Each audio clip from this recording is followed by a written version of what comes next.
All right, welcome back. Today, we are gearing up for a hunt.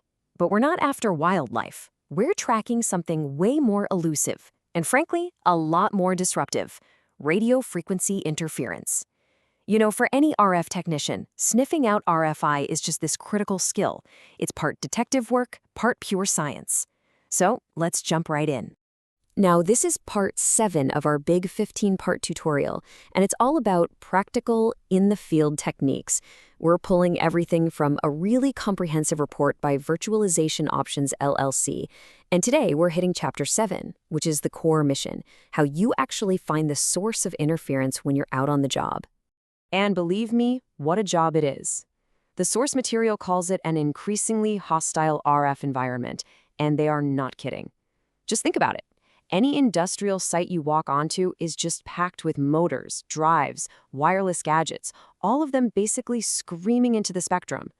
And when all that noise starts crippling critical systems, it's not just some small annoyance, it's a real threat to safety and to production. So, here's our game plan. First, we're going to get a handle on the environment itself. Then, we'll figure out how to profile our targets. We'll look at the must-have tools for the hunt, then walk through the 4-step process for tracking down pretty much any source. After that, we'll cover how to fix the problem, and finally take a little peek into the future of this whole RFI hunt.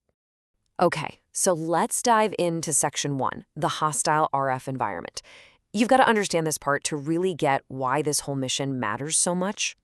The stakes here are just incredibly high. We're talking about system reliability, keeping those essential communication lines open. We're talking about safety, preventing a failure that could be absolutely catastrophic in a hazardous environment. And yeah, of course, there's the money. In a big manufacturing plant, downtime can cost thousands, sometimes tens of thousands of dollars a minute.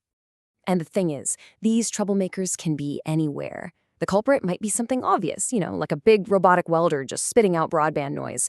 But it could just as easily be something you'd never suspect, like the HVAC units up on the roof, or even a whole new bank of LED lights. They're all potential suspects in your lineup. Which brings us to our next section: profiling the interference.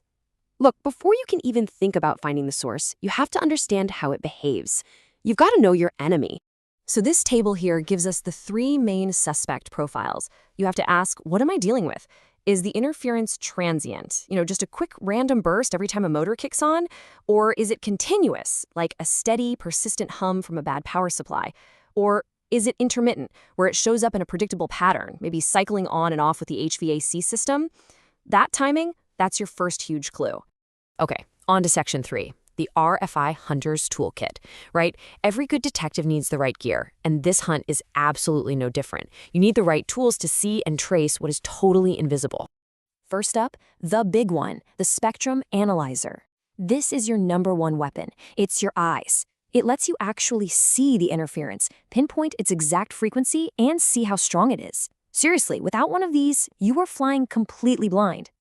Next, you need your compass, and that's a directional antenna, like this Yagi here. It's simple, right? You just sweep it across the area, watch the signal on your analyzer, and when that signal level peaks, boom, that's the direction your target is in.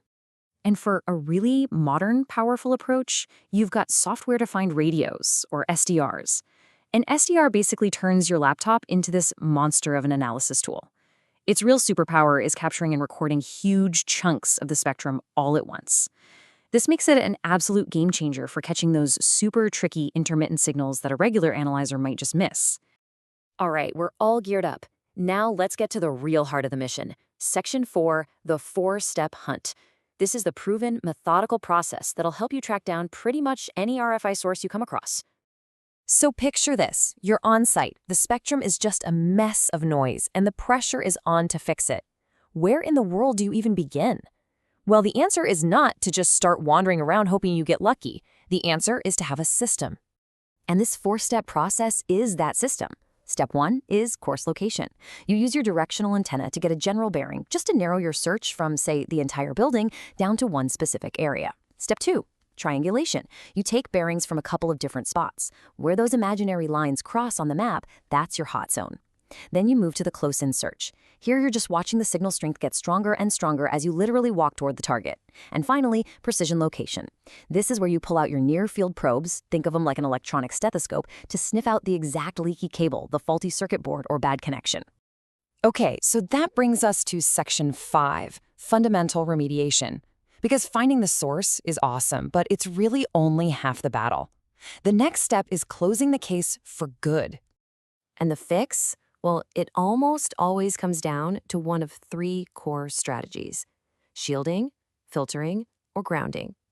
Basically, you're either going to contain the noise, block the noise, or divert the noise. Shielding is pretty much what it sounds like. You're either putting the noisy thing inside a metal box to keep its emissions in, or you're putting a shield around the victim to protect it from the outside. It's basically the RF version of a soundproof room.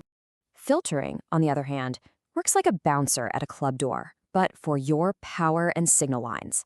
You install components that let all the good signals pass right on through, but stop that unwanted RF noise dead in its tracks. And finally, we have grounding. The best way to think about this is creating a super easy escape route for electricity. A good solid ground gives all that stray RF energy a nice, low-resistance path to follow, kind of like water flowing downhill, safely away from your sensitive gear and into the earth. Which brings us to our last section, the unending hunt. See, the challenge of RFI isn't just going away. If anything, it's getting more complex as our technology evolves. But you know what? Our tools are evolving too. We're starting to see some incredible new tech, like drone-based RF surveys that can map out interference across a whole campus right from the sky. And we're seeing AI that can analyze and identify different interference signatures automatically. The hunt is for sure getting a whole lot smarter. And that really leaves us with one final thought. In a world that's getting more connected, more automated, and more wireless every single day, that RF environment is only going to get more crowded, more hostile. So the real question isn't if the hunt will continue, it's how are we going to have to evolve to keep up with it.